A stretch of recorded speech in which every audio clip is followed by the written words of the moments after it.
حضرت محمد عربی صلی اللہ علیہ وسلم نے ارشاد فرمایا، تم میں سے جس شخص کے لیے دعا کا دروازہ کھول دیا گیا، یعنی دعا مانگنے کی توفیق دے دی گئی، اس کے لیے رحمت کے دروازے کھول دیے گئے، اور اللہ تعالیٰ سے جو دعائیں مانگی جاتی ہیں ان میں سے اللہ کو سب سے زیادہ پسندیدہ یہ ہے کہ اس سے دنیا و آخرت میں عافیت کی دعا مانگی جائے۔ اسی حدیث کے بعض طریق میں فتحت لہو ابواب الجنہ، یعنی اس کے لیے جنت کے دروازے کھول دیے گئے آیا ہے، اور بعض طریق میں فتحت لہو ابواب الاجابہ، یعنی اس کے لیے قبولیت کے دروازے کھول دیے گئے آیا ہے۔ حسن حسین حدیث شریف میں ہے کہ رسول اللہ صلی اللہ علیہ وسلم نے ارشاد فرمایا، جو شخص اللہ سے کوئی سوال نہیں کرتا اللہ اس شخص سے ناراض ہو جاتے ہیں۔ اللہ حفاظت فرمائے۔ اسی حدیث کے بعض طریق میں ہے، من لم یدع اللہ غضب علیہ، یعنی جو اللہ سے دعا نہیں مانگتا اللہ اس سے ناراض ہو جاتے ہیں۔ آیا ہے، دونوں کا مطلب ایک ہی ہے۔ ابن ابی شیبہ جلد نمبر 1 صفحہ نمبر 200۔ ذرا اندازہ لگائیں کہ جو اللہ سے دعا نہیں مانگتے اللہ اس سے ناراض ہو جاتا ہے، اور انسان مانگنا سے ناراض ہوتا ہے۔ جو انسان کسی انسان سے کچھ مانگے وہ انسان ناراض ہوتا ہے، ایک بار دے گا، 2 بار دے گا، اس کے بعد وہ ناراض ہو جاتا ہے۔ لیکن اللہ نہ مانگنے والوں سے ناراض ہوتا ہے۔ اللہ کہتا ہے مجھ سے مانگو میں دوں گا۔ اللہ تعالیٰ سبھی کو دینے پہ آ جائے، سبھی کو دینے پہ آ جائے، تب بھی اس کے خزانے میں ذرہ برابر کمی نہیں ہو سکتی۔ حدیث شریف میں ہے کہ رسول اللہ صلی اللہ علیہ وسلم نے ارشاد فرمایا، جب کوئی بندہ اللہ تعالیٰ سے دعا مانگتا ہے، اسے پکارتا ہے، تو یہ اس کی بندگی کا سب سے بلند درجہ ہوتا ہے۔ دعا کرتے رہنے کی صورت میں ہرگز کوئی شخص ہلاک نہ ہوگا۔ ترمذی شریف حدیث شریف میں ہے، نبی کریم صلی اللہ علیہ وسلم نے ارشاد فرمایا، دعا مومن کا ہتھیار ہے، دین کا ستون ہے، آسمان و زمین کا نور ہے۔ حاکم میں حضرت عبادہ بن صامت رضی اللہ عنہ فرماتے ہیں، آپ صلی اللہ علیہ وسلم نے ارشاد فرمایا، ہماری امت کو 3 چیزیں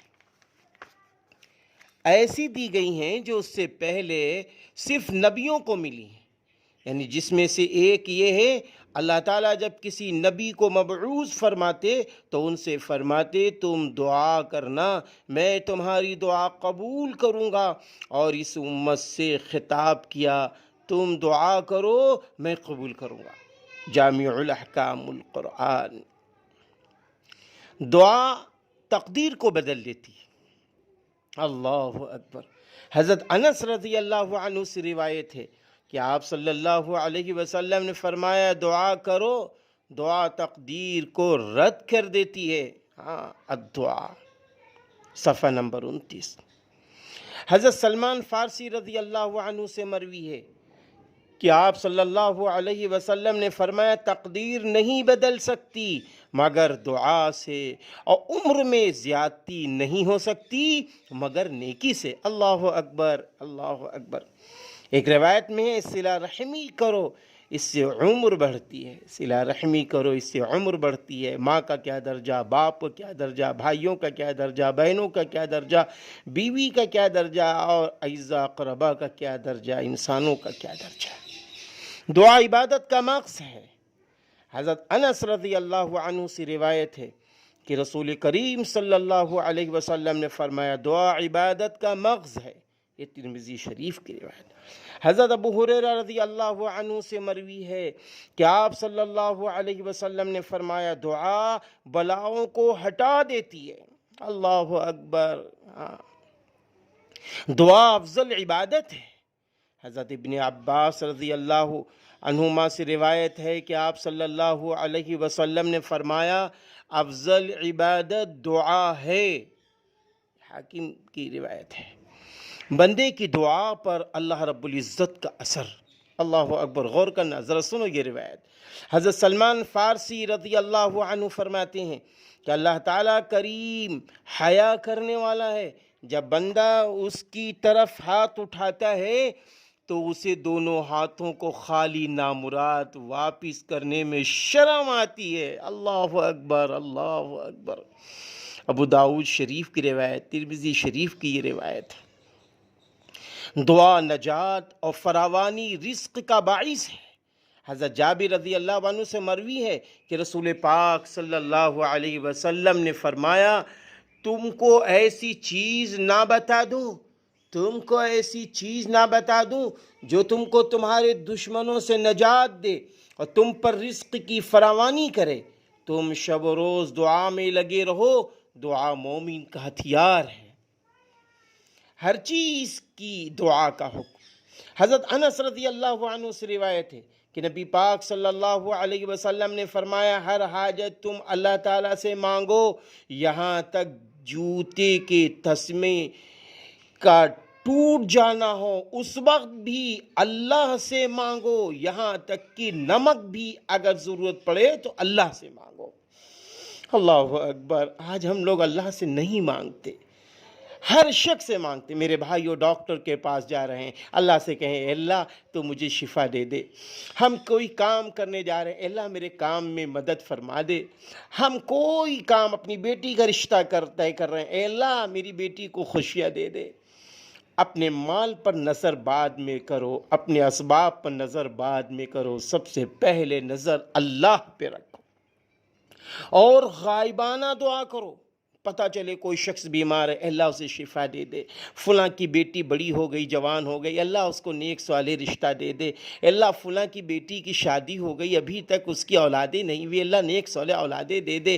اللہ فلاں کے بیٹے کاروبار میں بیچارے گرتے چلے جا رہے ہیں، اے اللہ ان کو ترقی دے دے. اللہ فلاں کے بیٹے بیٹیاں ماں باپ کی نافرمان ہو رہی ہیں، اللہ ان کو فرما بردار ماں باپ کا بنا دے. غائبانہ دعا کرو تو کیا ملے گا؟ آئیے حدیث سنیے.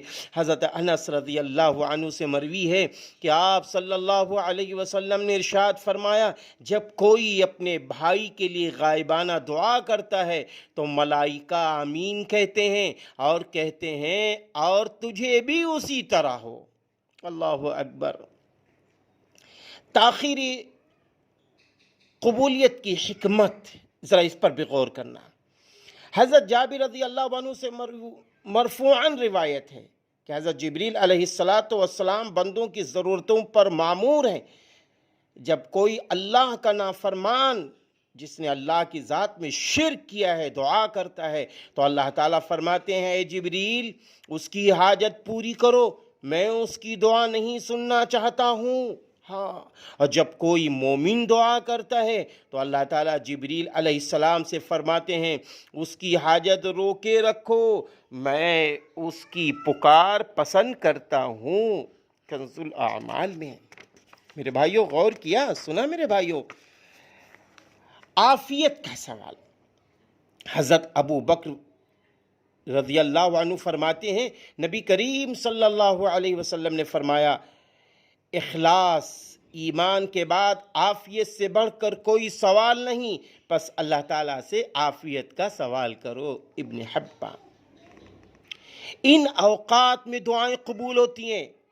علامہ جرزی رحمۃ اللہ علیہ نے یہ اوقات مقبول دعا کے بیان کی ہیں جو حدیث پاک سے ثابت ہیں. ان وقتوں میں دعائیں قبول ہوتی ہیں. ترمذی شریف کی روایت میں شب قدر میں دعائیں قبول ہوتی ہیں. ترمذی شریف کی روایت ہے عرفہ کی دن دعائیں قبول ہوتی ہیں، اور اسی طرح بزار کی روایت میں ماہ رمضان میں دعائیں قبول ہوتی ہیں. ترمذی شریف میں ہے شب جمعہ میں دعائیں قبول ہوتی ہیں. ابو داؤد شریف میں ہے یوم جمعہ میں دعا قبول ہوتی ہے، شب آخر میں دعا قبول ہوتی ہے، احمد میں ہے، اور صحائح ستہ میں ہے سحر کے وقت دعائیں قبول ہوتی ہیں. اور اسی طرح مسلم شریف میں ہے بوقت جمعہ امام کے خطبے کے لیے جانے سے ختم تک ختم نماز تک دعا قبول ہوتی ہے۔ ترمذی شریف میں ہے جمعہ کے دن نماز سے سلام تک دعائیں قبول ہوتی ہیں۔ ترمذی شریف میں ہے جمعہ کے دن عصر سے مغرب تک دعائیں قبول ہوتی ہیں۔ ابو داؤد شریف کی روایت ہے جمعہ کا آخری وقت ہو دعائیں قبول ہوتی ہیں۔ اور اسی طرح شمائل کبریٰ میں ہے کہ جمعہ کے دن طلوع فجر سے غروب آفتاب تک دعائیں قبول ہوتی ہیں۔ اور اسی طرح تہجد کے وقت دعائیں قبول ہوتی ہیں، افطار کے وقت دعائیں قبول ہوتی ہیں، جمعہ کے دن زوال سے لے کر غروب تک دعائیں قبول ہوتی ہیں، اذان کے وقت دعائیں قبول ہوتی ہیں۔ اسی طرح مسلمانوں کے اجتماع کے موقع پر یعنی جہاں دینی نسبت سے جمع ہوئے ہوں وہاں دعائیں قبول ہوتی ہیں، فرائض کے بعد دعائیں قبول ہوتی ہیں، اقامت کے وقت دعائیں قبول ہوتی ہیں، سجدے میں دعائیں قبول ہوتی ہیں، ولضالین کے بعد دعائیں قبول ہوتی ہیں۔ یہ سب دعائیں قبول ہونے کے اوقات ہیں۔ اذان و اقامت کے درمیان دعائیں قبول ہوتی ہیں، زمزم پیتے وقت دعائیں قبول ہوتی ہیں، تلاوت قرآن کرتے وقت دعائیں قبول ہوتی ہیں۔ یہ سب دعائیں کے قبول ہونے کے اوقات ہیں۔ قرآن کریم مکمل ہو اس وقت دعائیں قبول ہوتی ہیں، خانہ کعبہ کو دیکھنے وقت دعائیں قبول ہوتی ہیں، خواہ مکہ پہنچ کر پہلی مرتبہ دیکھے یا جس وقت بھی خانہ کعبہ پر نظر پڑے، ذکر کی مجلسوں میں خواہ ذکر اللہ کا حلقہ ہو، خواہ درس قرآن و حدیث کا ہو، خواہ وعظ و نصیحت کا حلقہ ہو، دعائیں قبول ہوتی ہیں۔ اللہ تعالی ہمیں اور آپ کو خوب دعاؤں کا اہتمام کرنے والا بنا دے۔ 24 گھنٹے اللہ سے مانگیں، ہم دل سے مانگیں، اللہ قبول کرتا ہے۔ آئیے پیارے مسلمانوں، موجودہ حالات میں دعاؤں کا بہت اہتمام ہمیں کرنا چاہیے۔ اٹھتے بیٹھتے چلتے پھرتے دعاؤں کا اہتمام کیجئے۔ ہر کام بسم اللہ الرحمن الرحیم سے کرتے رہیے، اللہ سے مدد مانگتے رہیے۔ اللہ میری بھی مدد فرمائے، آپ کی بھی مدد فرمائے۔